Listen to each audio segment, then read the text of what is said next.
Wa alaikum salam wa rahmatullah. An tashi lafiya malam? Lafiya da kokari. Na gajiya ya aiki. Alhamdulillah, da nake magana. Sunana Ridwan, kwanaki na kira ka. Muka fara. Malam Ridwanu, kai ne ka kira Malam Sunusi Amuru ko? Ba shi nake so ba. A'a, Malam Ridwanu ba ka jin ma maganan gaskiya. Ka tsaya ka ji abin da na faɗa. Yanzu na ji kaset ɗinka, yanzu nan na ji kaset ɗinka.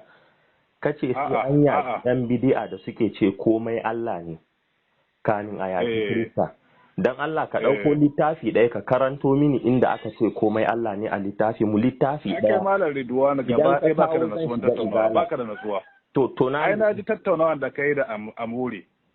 Gaba ɗaya dan shi ma Amoren ya baka ne, amma wallahi ni ne ka kama wannan na rantsi da Allah ba za ka kara ba. To gani ga ka. Kana jin murya na. Wannan matsalar da kake gani ni babunku duk ire-iren ku na rantsi da Allah na rafa babunku. To ɗauko littafin ka karanto, ɗauko littafin ka na sufa da girmamawa na kira ka. Ana